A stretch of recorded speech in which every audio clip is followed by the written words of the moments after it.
Hello, everyone, and welcome to the latest edition of the Distilling Greatness podcast. My name is Jeff Arnett. I'm the master distiller and a founder at Company Distilling, and I'm honored with a guest today. We're out here at the Townsend Distillery, and I tell you what, I've got an intro for you that I thought was so good I'm gonna have to read it because I don't want to paraphrase it and shortchange you. All right, so. This is none other than Jabari Davis. So some of you guys who are volunteer fans will remember him. Juice, the J Train, had quite a few names over the years, but definitely left his mark as a standout running back at the University of Tennessee. Played from 2001 to 2004. He led the team in touchdowns, and he was extremely versatile on the field. Besides being able to just run people over. Yeah, that was always good too. Beyond the illustrious football career, Jabari's passion for empowering young athletes had led him to establish the Legends of Tennessee football camps back in 2018. This is a nonprofit organization. It's dedicated to providing football camps, educational programs, leadership training for Tennessee's youth. And to date, Legends of Tennessee football camps have impacted 5,000 kids at 27 cities across the state of Tennessee. So today on Distilling Greatness, we're going to discuss Jabari Davis's journey from the gridiron to community leadership and his insights on youth development and what distilling greatness means to him. So Jabari, thank you for joining us today. It is truly an honor to have you. Thank you, man, for the great introduction. I'm Did I get any of that wrong? Man, you got everything right. I'm honored to be here, honored to for you guys to have me on as a guest. Yeah. And I'm a big believer of supporting the people that support you. Your company has supported us over the last couple of years, man, and y'all do a great job in the community as well. And love to finally get here and see all the great things that you're doing in this great city of Townsend, and just honored. Thank you. Well, no, the honor's mine, absolutely. So let me go ahead and get started with some of the questions that we had for you today. What was it like to be part of a great football program like Tennessee? What was your experience there? It was a blessing, man, because I'm a Georgia boy. Yeah. I grew up. Stone Mountain, right? Yes, sir. Stone Mountain, Decatur, Atlanta, Georgia. Okay. I grew up with that red and black G in my living room, with that red and black G on my bed and in my trash can. But things changed, later on in my career when I got to high school and started becoming really good in football and started getting recruited. And, for a guy from Georgia, I always wanted to stay in state and be close to home. But, things changed and started getting some recruiting offers and started going on some college visits, and eventually, fell in love with the University of Tennessee. My first time coming to Tennessee was my 9th grade year. I came for a football camp, and one thing that really connected me to Tennessee was the popularity of Peyton Manning back then. Oh, yeah. Peyton Manning was on every magazine. Tennessee football games were always on ESPN because of his success. But it was one guy on the team that I felt, a special connection with, and that was Jamal Lewis. Because Jamal Lewis was from Atlanta.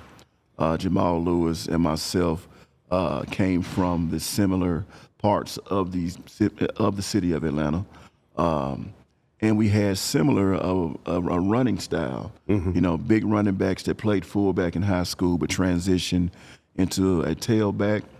And he played the game with a lot of speed, a lot of power, a little finesse, a little wiggle, could catch the ball out of the backfield, and was just a load to tackle. And I saw some of those traits within me.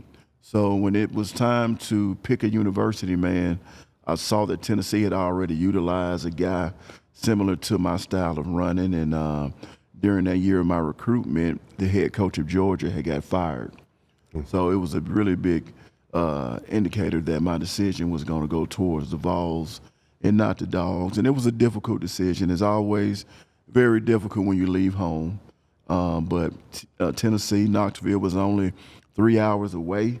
My parents could come see me play, and it was during the time where Tennessee football was running the SEC. We were a top-notch program, top 5 in the country. Coach Fulmer had just signed an extension. So I knew the coaches were going to be there so I can have that stability that I needed within my football coaches. And also the guys had just, coming off like I said, a national championship year, get to play with great leaders in the locker room, the guys that were young on that team, and a lot of potential first-round draft picks, playing with guys like John Henderson, Dante Stallworth, and some of the other great guys that came back. So I just felt like it was the best place for me, and I'm really blessed to make a great decision. I was on that 2001 team that was probably the most successful team we've had since the 98 team or the teams in the 80s, because we were the last team that really had a legit shot of winning a national championship. But we lost to LSU in the Peach Bowl, Nick Saban. The younger Saban years of his dominance in college football. Then an opportunity to beat the Florida Gators 3 years out of my career, and to beat the Alabama Crimson Tide 3 years. So I wasn't the greatest. Tennessee has had a lot of great football players, but I won a lot of big games, and I played in some great moments at the university that has inspired me to what I'm doing now in the community. The loss to LSU, if I remember right, was that when Rohan Davey was the quarterback? Sir. Yeah. Yes, Y'all didn't sir. lose it on offense. Rohan Nobody could Davey. tackle him. Rohan Davey put on the clinic, and remember, The he ended up defenders getting bounced hurt off that guy, and he Rohan just kept running. Davey, we ended up knocking him out the game. Yeah. And the other kid, Mock, Oh, came yeah, in Matt Mock, yeah. and just ran all over us, and that started that phase of thinking that, hey, Tennessee, we always let some backup quarterback come up in the game, and they put on a Heisman Trophy type of performance, and they've never seen the field all season. Yeah. So Like I that said- started that whole. Like I said, I don't blame that loss on the offense. Yeah, that was a man. defensive failure there of Tennessee. Because, But- that's one thing I learned about that game, because we had so much success against LSU during the season. We broke a record. Like, we broke a wide receiving record with Kelly Washington. I think he caught maybe 15, 20 balls that game and broke the individual receiving record. And we just destroyed LSU offensively, defensively, on special teams. And, that just let us know, when you play Saban twice, you better get your stuff together, because this man comes ready to roll and locked and loaded. But still a part of a great team. Some of my greatest memories were on that 2001 team. Yeah. So you mentioned the sort of the transition of coaching in Georgia impacting your decision to come to Tennessee. So you ended up playing for Coach Fulmer, a very successful coach in Tennessee. Yes, sir.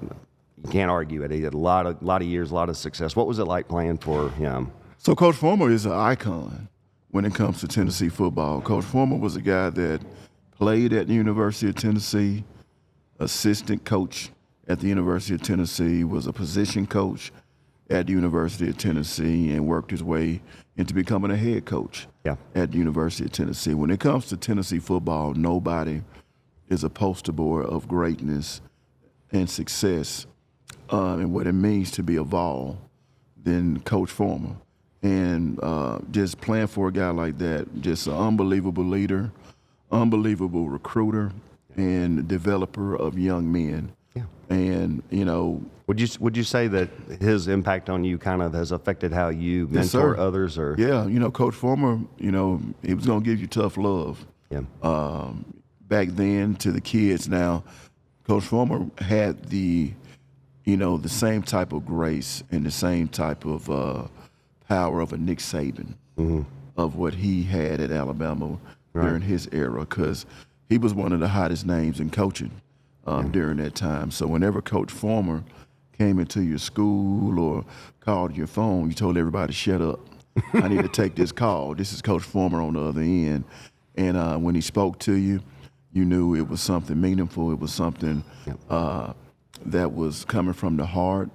And a lot of kids didn't get an opportunity to get a call and to hear his voice. So when he told me he was recruiting me, and he wanted me to come up, and they were thinking about offering me a scholarship, but they wanted to see me in person and work out, it was just an honor. And I came here prepared.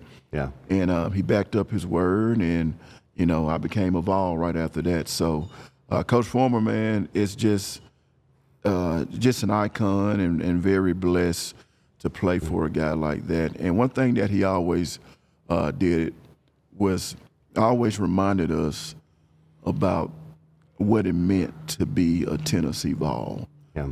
and how blessed you were, and the shoulders that you stood on. Sure. Pride in the program. Of so many great guys Yep. that have sacrificed, put in the blood, sweat, and tears for this opportunity. Yep. So when you step on that field, you give your all. You know, Yep. when you touch that sign before running out the tee, Yep. you give everything in your body for this university Yep. because other guys have led the way for you. Yeah. So easy to say that maybe Coach Fulmer has served as a mentor to you in your life. Has there been anyone else that you would point to that's really kind of helped shape the man you feel like you've become? I would say my father Okay. and my coaches. My father, tough-nosed, blue-collar dude, worked since he was 15, 16 years old, provided everything for me. My father worked at General Motors for 30-plus years. So I was a GM plant baby. I was always hanging at the plant, going to different events at the plant.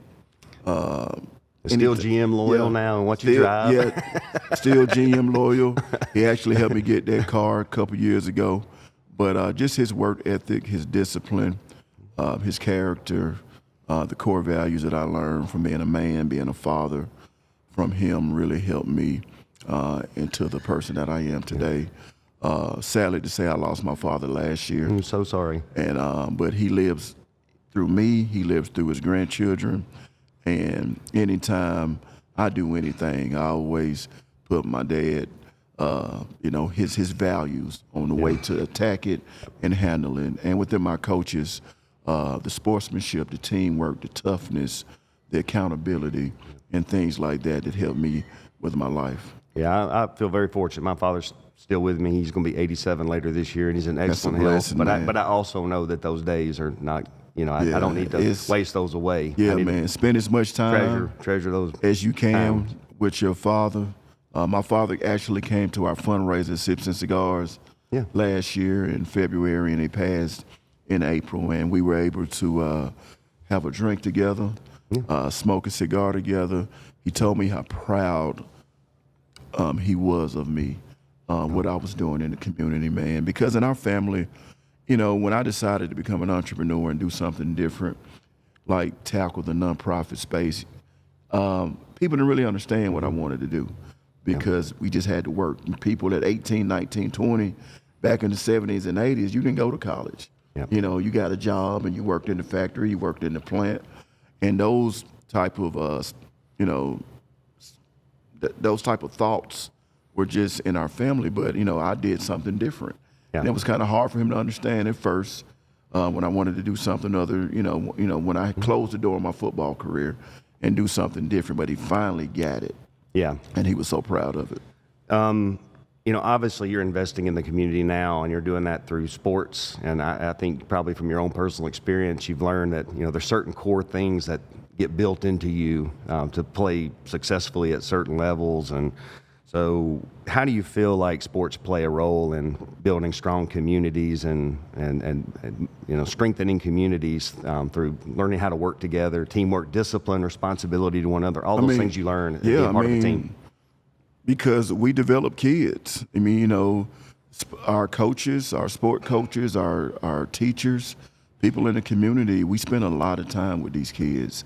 And if you think back with the amount of time that we spend with our teachers and our coaches, a lot of times there's more time that we spend with our own parents. Mm-hmm. So it's very important that we, build these skill sets in these kids on character development, life skills, leadership skills, being respectful to your elders, to adults, hard work ethic, accountability, how to get through the tough days, how to get through pain, and things like that. And a lot of us learn those through our coaches, no matter what sport that you play, because it's it is the true foundation of teaching life.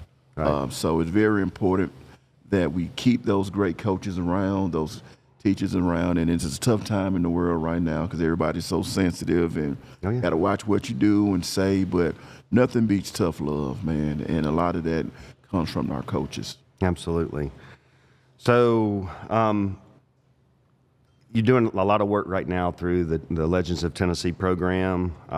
We talked about it earlier, 5,000 kids, 27 cities across the state of Tennessee already benefited over from it. 5,000 now. Yeah. I would say at least close to 8,000. Oh, my gosh. Okay, we need to update our numbers here. Yeah, we got to update that.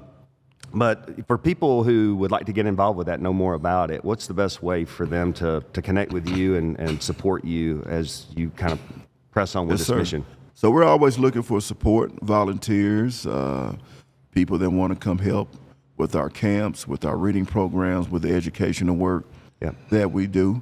If you're interested in being what cities have y'all already kind of outlined for this year? So for this year, we were in Jackson, Tennessee. Yep, that's my hometown. Okay. All right. Yep. Jackson, Tennessee. I actually go back to Jackson to help Trey Smith. With his camp on the 22nd of June. So Trey Smith, Trey Teague, Al Wilson, all Jackson guys. Jackson was loaded with UT football blood. So Jackson, Tennessee, Dixon, Tennessee. We've been to Cofield County, a small town of Wartburg. And we really like going to small communities because those kids really need a lot of love and support. When you come from a small town, you get a lot of criticism and you get a lot of people that will kill your dreams because they haven't made it out of the small towns. But we're here to let people know, and the coaches that come from those small towns have made it out. So we like to get those coaches to those communities and give kids the blueprint of what it takes to make it from this small town to be successful. But we just came from West Tennessee this past weekend. We were in Milan. And we were in Dyersburg. You know, Milan kind of fell off a cliff a little bit, but back when I was in high school, Milan was the nemesis, man. They were strong. I think Tucker, I was the coach there for many years. And, every time we made it into state playoffs, as soon as I saw that they were the next opponent, I'm like, it's over. It's awesome. Yeah, Milan. Past Milan. You know, going into their football stadium and seeing all their accolades and championships and trophies they won. It's a lot of great football tradition in that community. Same thing with Dyersburg, and we love coming to West Tennessee, man. West Tennessee is kind of a diamond in the rough when it comes to a lot of the exposure of things, because everybody's going to Memphis to do certain things. So within our organization, we like, doing work in the small cities. So if you go to our website, legendsoftennessee.org, we have information on the cities that we'll be traveling to. And if anybody that's interested in making a donation to help our camps become more successful, you can find information on there. If you would like to volunteer to help out at registration with refreshments, camp lunch, camp setup, camp breakdown, we have so many different things that we do in our camp, and we're always looking for community help. So send us an email, and we'll get you connected with the right person that handles all of that. Outstanding. So we're going to change gears now. Okay. So we're sitting here in a distillery. We've been talking a lot of football and community involvement, but I know we have at least one thing besides our love of football. The reason I quit football after high school is because I was tired of getting run over by people like you. There's only so much my body could take. But I know we share a passion here in brown spirits. And so I was asking you earlier if you were into rye, and we have a really nice one here. So I was going to go ahead and pour us a glass. Thank you. If you're good with that. I got into rye a couple years ago, and I like that burn that you get from it, and and a lot of different flavors, and it's always. There you go. Yeah, so, this is actually a double platinum winner for us. This is a 95% dark rye, 5% malted rye. Unlike most, that's 107 proof, surprisingly smooth. Yeah, that is a smooth. Yeah, it's not the black pepper spice bomb that I describe most ryes to be. It's a little bit more mint and licorice driven with a slight pepper note. Yeah, you get a lot of. We finished that with toasted cherry wood, and you actually get some of the dried fruit on the end of it as well. So it's amazing how you guys can get so many different flavors out of a barrel. Oh yeah, and it's like you guys are doing magic in those barrels, man. It's crazy. I've learned the barrel will fix so many things with a distillate. That's one of the things that we did at Company. The first decision I made when I left Jack Daniel's was actually to pick a barrel supplier, because it's all of your color, it's over half your flavor, and if you get that part of the equation right, it is foundational to the liquid. I think you can take an average or a marginal liquid and put it into a really good barrel and save it. Wow. And I think you can take the best distillate on the planet and put it into a bad barrel and you're done. It's just So not. the barrel- It's not going to fix it. You know. So the barrel is a huge key for Yeah, the it success. is. Yeah, it absolutely. So they is. have different barrels that. Well, there's different ways to do it. It's all American white oak, and when it comes to barrels, it's about the only thing that I have found that will hold. Because I tried maple barrels and things at Jack Daniel's, and even though they looked like oak barrels in a lot of regards, they just wouldn't hold liquid the same. So they just didn't have the same, integrity of liquid retention. So you had high angel shares and things like that. But Gotcha. But if you toast and char, if you get those things right, you can really, to your point, bring all these nuances of character out where literally every barrel gets a chance to influence and do some unique things. So this is actually done by single barrel. So I've seen the range that just the individual barrels. Wow, that's awesome, and this man. comes from we have a cooper up in Ohio called Speyside. This all comes from Speyside Cooperage, and they do a phenomenal job on their barrels. Yeah, man, But that's an crazy. important part of what we're doing, and we've partnered with them for a good reason. But so I know you've developed a passion for whiskey over the years. Had the chance to share a glass with your dad. It was a special moment for Yes, you. sir. But kind of what inspired that? What kind of led to your interest in whiskey? Just the conversations, man. The conversations you get over a glass of whiskey, bourbon, and the people that you meet, Yep. and the knowledge and wisdom that you can get from a guy or a young woman to help you, Yeah. whatever you're dealing with in life, or the other opportunities that you can explore, and just like the fellowship Yeah. that you get from it, and with so many different opportunities that we have in the nonprofit space, we get invited to so many golf tournaments, so many galas, so many different whiskey functions and bourbon functions, cigar function and things like that. So it's always in front of our face. So you need to learn some type of knowledge on what you're drinking. Yeah. Because you never know, that conversation can turn into a business relationship. Yeah. Can turn into a potential sponsor, somebody that can take your business to another level just on conversation.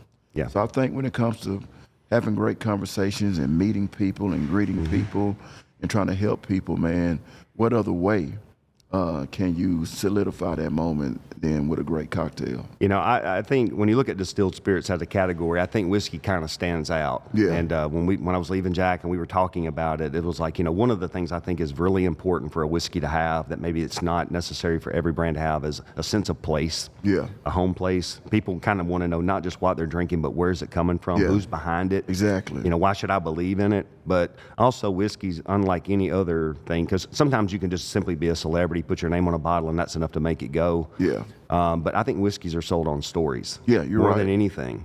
You're right. Yeah. So like with this, we called it seismic rye because there's a seismic monitoring station across the valley from us, and they called it AS 107. So that's why we went out at 107 Okay. proof. But of course, the nature of rye is that Yeah. it should kind of rock your world a little bit Yeah. too. So I like all that's kind of a fun story. But while people are here in Townsend, we want them to explore the area and not just grab that bottle, but go to Tuckaleechee Caverns, go Yeah. down and see where that seismic Yeah, monitoring station is, exactly. because the government put it in there, 40, 50 Yeah. years ago.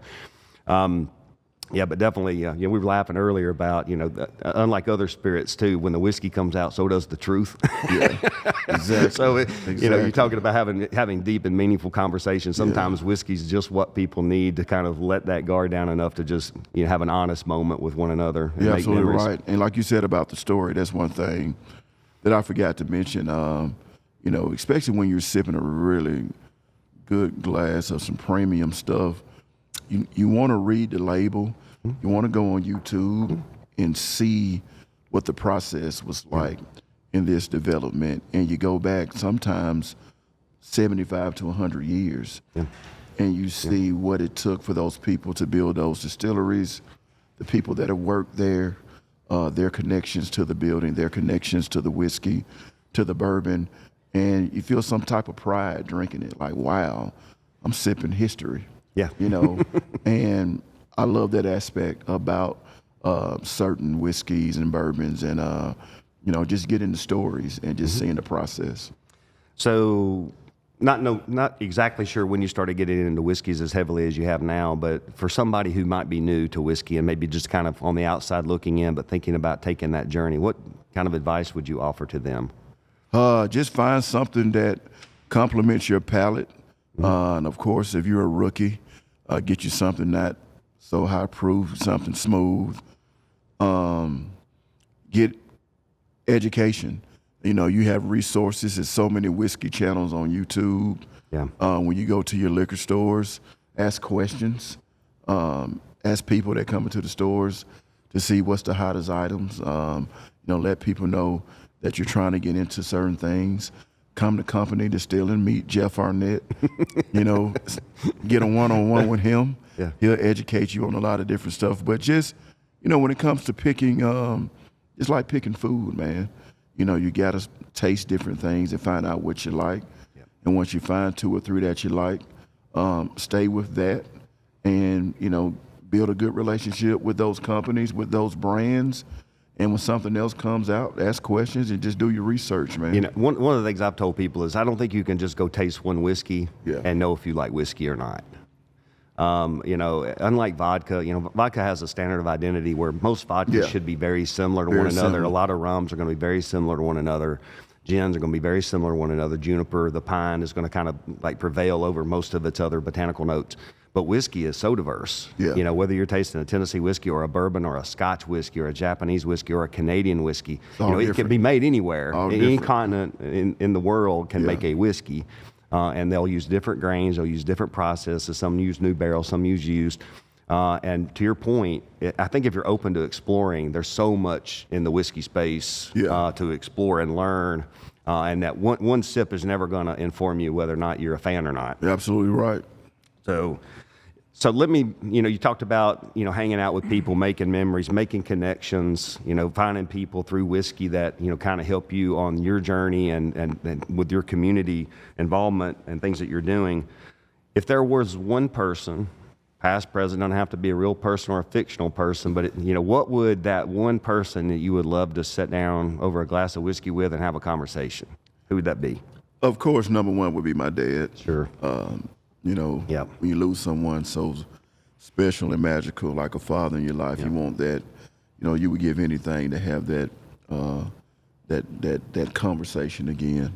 But another person I was thinking about would probably be, I'm a music guy besides the football stuff and the whiskey stuff and the cigar stuff.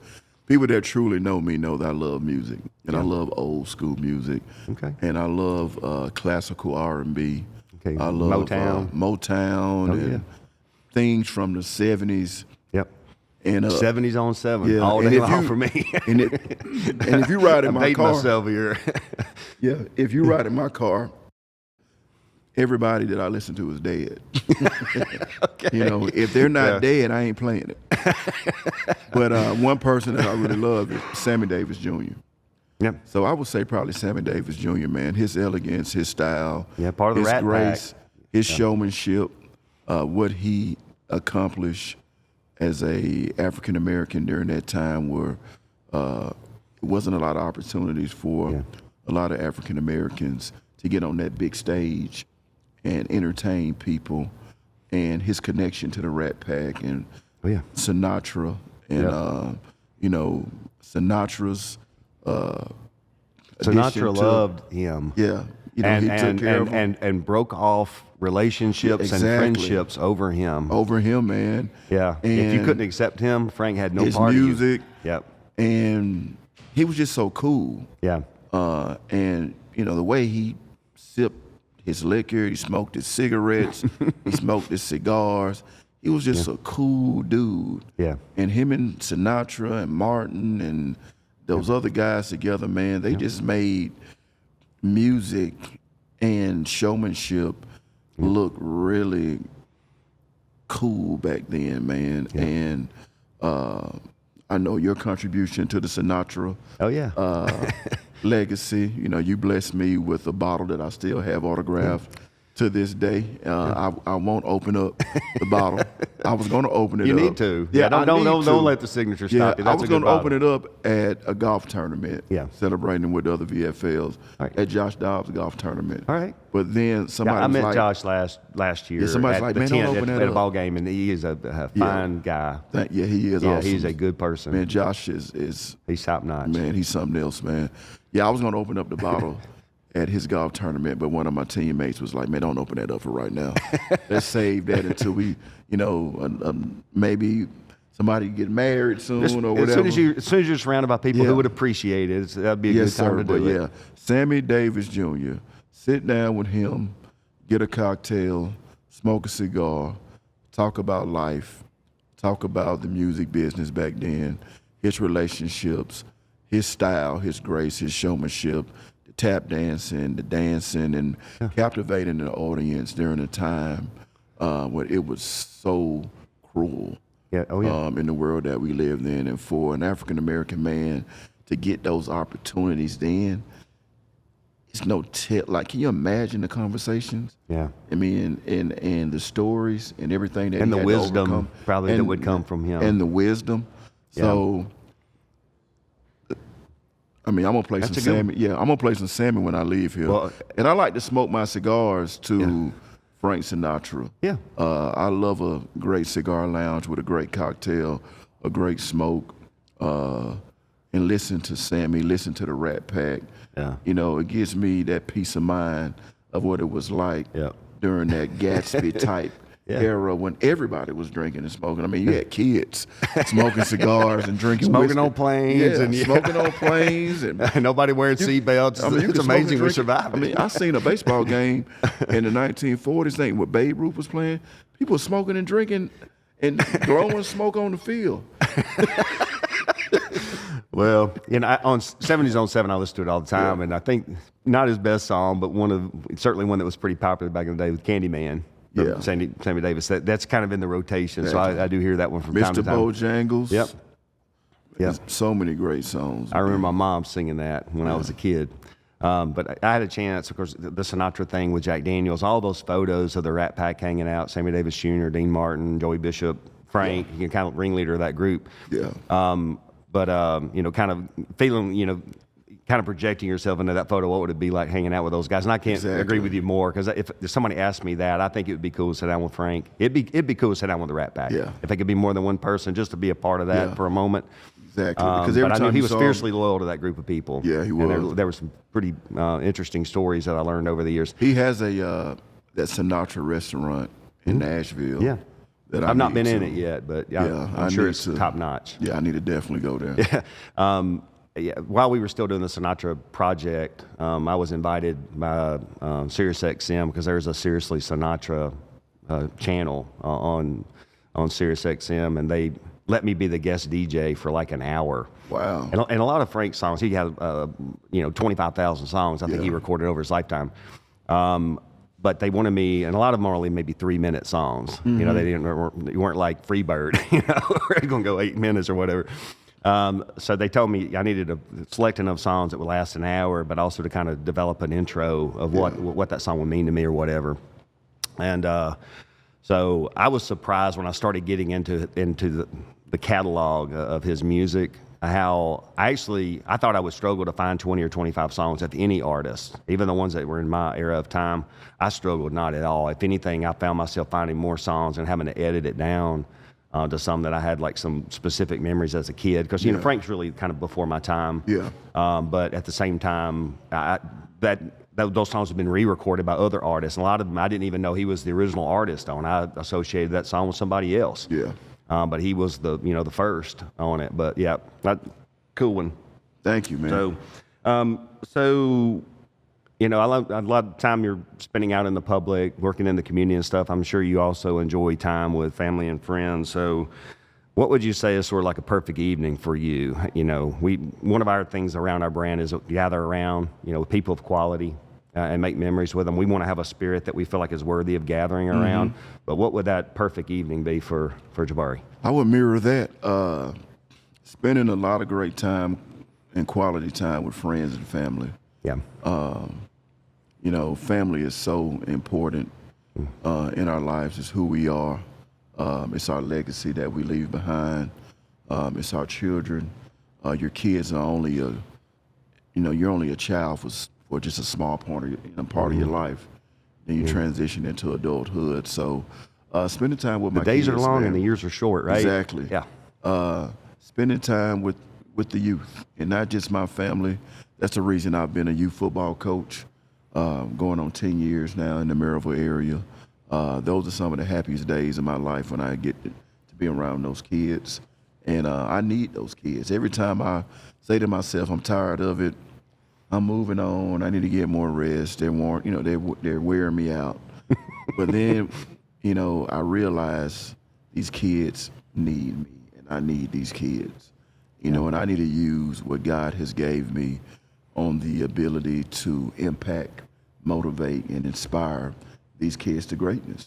God didn't bless a lot of individuals with those type of skill sets, and I have those skill sets, and I need to use them wisely so I can create a better future. Yeah. For this Stewardship community is what I refer to that. Stewardship and for the world. So, young people, man, family and young people. That's how I spend my time. Every other weekend, I'm in my car taking a kid to a camp or picking up my kids' friends, and we're doing some team bonding or some family bonding or going somewhere where I can leave great memories with these kids. And I think that's all about your childhood. And when your kids are in your household, leave an impact. So when they make it to the real world, they're prepared mentally, physically, and spiritually to conquer anything. Yeah. I think I'm looking at it. We're flashing red over here, so they're asking us to wrap it up. So we've hit our We time. got another drink. We hit our fellas. time limit. I'll get us another pour as soon as we end this. But no, I think Jabari, I just can't thank you enough for being with us today. The more time I've spent with you, the more what a quality individual you are, appreciate it, man. and how I'm happy that we have found ways to partner with you in the past and support what you're doing here. And just to thank you for being here today. I know we've given you product in the past, tried to support your auctions and things of that nature, but we've prepared a check for you. Oh, look at that. Yeah, Thank you, man. For the Tennessee Legends. So We from Company appreciate Distilling, on behalf of Chris Tatum, myself, my partner, and I, Thank you so much, $2,500. We'd love to Greatly donate towards your appreciate it. camp and just wish you the best with what you're doing there. Thank you so much for all that you're doing in the community and the impact you're trying to make on young lives in Tennessee. You're making a difference, and we appreciate I appreciate it. It takes a village to help these communities, and it takes great people like you, Chris, and your staff, man, to keep us motivated and keep us humbled. Yeah. So when we're in the community doing this great work with these kids, and also know that we have a great support system of people that value our work and want to keep us doing great charity work and our, keep thriving our mission to not just kids in this area, but kids all over the state. But with supporters and people like you, man, it makes it even better that you know that we have each other's back. Yeah, absolutely. No, but we're proud to help support you and what you're doing and support that mission for sure. Thank you, my man. But hey, on behalf of everybody at Company Distilling here in Townsend, Tennessee, I just want to say thank you for everybody who's listened. Hopefully you found it enjoyable knowing a little bit more about Jabari's story and also how you can get involved and help him with the Legends of Tennessee summer football camps that will be happening across the state of Tennessee this year. We ask you to check back every month. We'll try to have a new podcast every month going forward. I know we've taken a little bit of time off here, but it's been worth it that we've taken a few months off and we've revamped this, and I think we've got some quality content coming at you guys. So on behalf of Company Distilling and the Distilling Greatness podcast, thank y'all for listening, and we're looking forward to being with you soon. Please come see us in Thompson Station or Townsend anytime you're passing through Tennessee. Thanks. Thank you.